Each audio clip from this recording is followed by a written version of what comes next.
നമസ്കാരം. Innova suspension വർക്കായിട്ട് വന്നതാണ്. അപ്പോൾ ബഡ്ജറ്റായിട്ട് എങ്ങനെ ചെയ്യാം, എന്ത് കോസ്റ്റ് വരും, എങ്ങനെയൊക്കെയാണ് ഇത് ചെയ്യേണ്ടത്, അതുപോലെ തന്നെ ഇൻഡസ്ട്രിയിലെ വീഡിയോസും കാര്യങ്ങളും എല്ലാം ഉൾപ്പെടുത്തിക്കൊണ്ടുള്ള ഒരു വ്ളോഗാണിത്.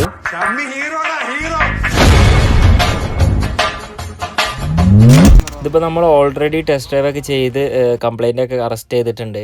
അപ്പോൾ ഇതിപ്പോൾ സാധനങ്ങളൊക്കെ അയച്ച് നമ്മൾ നേരെ ലെയ്ത്തിലേക്ക് പോയിക്കൊണ്ടിരിക്കുകയാണ്. കൂട്ടത്തിൽ നമുക്ക് സ്പെയറിന് സാധനം മേടിച്ചിട്ടാണ് പോകുന്നത്. ഇന്നോവന്റെ ഇന്നർ ബോൾ ജോയിന്റ് ഇതിന്റെ റേറ്റ് വരുന്നത് 9555 അല്ല 955. കോമഡി ആണോ നമ്മൾ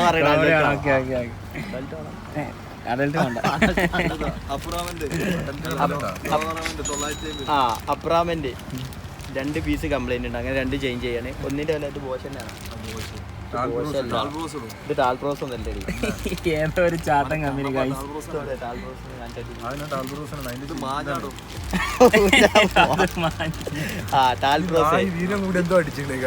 ടാൽബ്രോസ് ഇതിന്റെ വില കറക്റ്റ് എനിക്ക് അറിയില്ല.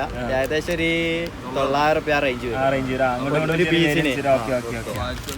പിന്നുള്ളത് നമ്മളെ ഷോക്ക് അബ്സറിന്റെ 2 ഷോക്ക് ബുഷ്,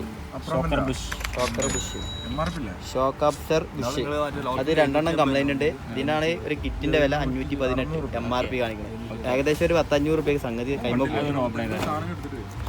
അൻവറ റാക്കൻ്റെ കൂട്ടി.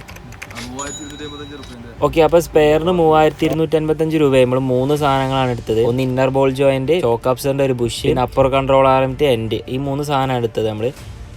സ്പെയറിൻ്റെ ഒരു സൈഡിൽ ഒതുക്കി വെച്ചൊരു എഞ്ചിനാണ്, നമ്മുടെ പഴയ 124ൻ്റെ എഞ്ചിനാണ്. എന്ന് പറഞ്ഞു കഴിഞ്ഞാൽ OM602 റീപ്ലേസ് ചെയ്തിട്ട് വന്നതാണിത്. OM605 എന്ന് പറഞ്ഞാൽ ഡബിൾ ഓവർ ക്യാം ഷാഫ്റ്റും കാര്യങ്ങളായിട്ട് 5 സിലിണ്ടർ എഞ്ചിൻ എന്ന് പറഞ്ഞാൽ പവർ സാധനം. ഇപ്പോൾ നമ്മൾ പോകുന്നത് ലെയ്ത്തിലേക്കാണ്. പ്രസ്സിങ്ങും കാര്യങ്ങളൊക്കെ ചെയ്യാറുണ്ട്. ഇന്നോവയിൽ വരുന്നത് ഡബിൾ വിഷ്ബോൺ സസ്പെൻഷൻ സിസ്റ്റമാണ്. അപ്പോൾ 2 കൺട്രോളാരം ഉണ്ടാവും. അതിലേതെങ്കിലും ഒരെണ്ണത്തിൻ്റെ എൻഡ് വീക്കായി കഴിഞ്ഞാൽ കംപ്ലീറ്റ് ലോഡ് വരുന്നത് ഷോക്ക് അബ്സറിൻ്റെ ബുഷിലേക്കാണ്. അങ്ങനെയാണ് ഇതിൻ്റെ ബുഷ് പോവാറ്. ഷോക്ക് അബ്സറിൻ്റെ ഏകദേശം നല്ല ലൈഫുള്ളൊരു സസ്പെൻഷൻ തന്നെ വരുന്നത്. ഏകദേശം ഒരു 1,00,000 കിലോമീറ്ററൊക്കെ നല്ല രീതിയിൽ ഉപയോഗിക്കുന്ന സസ്പെൻഷൻ്റെ ലൈഫ് കിട്ടാറുണ്ട്. അതുപോലെ തന്നെ മാക്സിമം ഇതിൻ്റെ ബുഷും കാര്യങ്ങളും മാറ്റിയിട്ടാണ് ഇത് ഉപയോഗിക്കാറ്. മേജറായിട്ട് ആക്സിഡൻറ്റോ കാര്യങ്ങളോ എന്തെങ്കിലും വന്നാൽ മാത്രമേ ഇത് മാറ്റാറുള്ളൂ. അല്ലാത്ത കേസിൽ ഇത് ഇങ്ങനെ തന്നെയാണ് ഉപയോഗിക്കാറ്. ഏകദേശം എല്ലാ ലോവർ ആമുകളും പ്രൊസീജിയർ സെയിം തന്നെയാണ്. ഇതേപോലെ പ്രസ്സിങ് തന്നെയാണ്. അപ്പോൾ ഈ ഭാഗത്തായിട്ട് വല്ലാണ്ട് ഓവലാവുക അല്ലെങ്കിൽ അവിടെ ഭയങ്കര പ്ലേ ആയിട്ടുണ്ട് എങ്കിൽ ആ സമയത്ത് മാത്രമാണ് നമ്മൾ ഈ ലോവർ ആം റീപ്ലേസ് ചെയ്യേണ്ട ഒരു കണ്ടീഷൻ വരുന്നുള്ളൂ. അല്ലെങ്കിൽ മേജറായിട്ട് ആക്സിഡൻറ്റോ അങ്ങനെ ഫർദർ എന്തെങ്കിലും വന്നെങ്കിൽ മാത്രമേ അതുള്ളൂ. അല്ലാത്ത സമയത്തിൽ നമുക്ക് ഇങ്ങനെ റിപ്പയർ ചെയ്ത് ഉപയോഗിക്കാൻ പറ്റുന്നൊരു കേസേ ഉള്ളൂ. അത്യാവശ്യം ഹെവി ആയിട്ടുള്ള വണ്ടികൾക്ക് 150 മുതൽ 100 രൂപ വരെയാണ് പ്രസ്സിങ്ങിന് മേടിക്കുന്നത്. അത്യാവശ്യം ചെറിയ വണ്ടികൾക്കൊക്കെ ആണെങ്കിൽ 100 രൂപ ആ റേഞ്ചേ വരുന്നുള്ളൂ.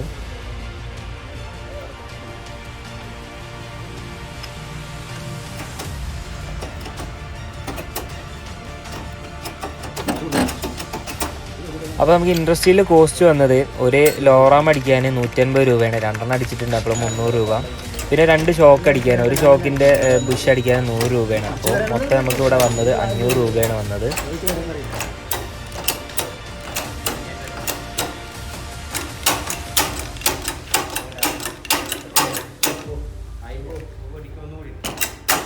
ഓക്കെ ഗൈസ്, അപ്പോൾ ഇൻഡസ്ട്രിയിലെ പ്രസ്സിങ് കംപ്ലീറ്റ് ആയിട്ടുണ്ട്.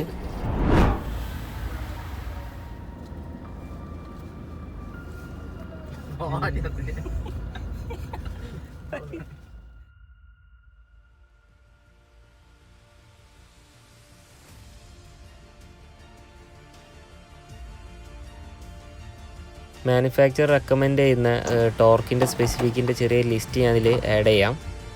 ഇത് നോർമലി ചെയ്യുന്നവർക്ക് ഒരു കാൽക്കുലേഷൻ്റെ പുറത്ത് അങ്ങനെ ചെയ്തു പോകും. തുടക്കക്കാർക്ക് ഇത് യൂസ്ഫുൾ ആവുമെന്ന് പ്രതീക്ഷിക്കുന്നുണ്ട്. ടാൽബ്രോസ്, മൊൺട്രോ, ഗബ്രിയേൽ അതുപോലെ ഒരു 3-4 കമ്പനീസാണ് ടയോട്ടയ്ക്ക് സസ്പെൻഷൻ പാർട്സ് സപ്ലൈ ചെയ്യുന്നത്. അപ്പോൾ നമ്മളിതിൽ മെയിനായിട്ട് ഉപയോഗിക്കുന്നത് ടാൽബ്രോസിൻ്റെ പാർട്സാണ്. അത്യാവശ്യം നല്ല ക്വാളിറ്റി ഉള്ള സാധനം തന്നെയാണ് ടാൽബ്രോസ്. അവർ തന്നെയാണ് മെയിൻലി ടയോട്ടയ്ക്ക് സപ്ലൈ ചെയ്യുന്നത് പാർട്സ് സസ്പെൻഷൻ സിസ്റ്റത്തിൻ്റെ. അതുപോലെ തന്നെ സസ്പെൻഷൻ എങ്ങനെ ചെക്ക് ചെയ്യാം, എങ്ങനെ നമുക്ക് ദൂരുന്ന സമയത്ത് കംപ്ലൈൻറ്റുകൾ കണ്ടുപിടിക്കുക എന്നുള്ളൊരു വീഡിയോ ചെയ്യുന്നുണ്ട്.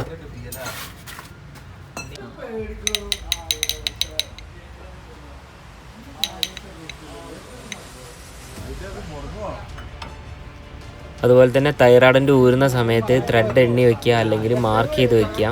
ഇതിലേതെങ്കിലും ഒന്ന് ചെയ്യണം. നമ്മൾ ഇന്നർ തൈറാഡിൻ്റെ ഒക്കെ മാറ്റുന്ന ആ സമയത്ത് മാർക്ക് ചെയ്ത് വെക്കുന്ന അത്ര എഫക്റ്റീവ് ആവില്ല. അത് ത്രെഡ് എണ്ണി വെക്കുന്നതാണ് ഏറ്റവും സേഫ്.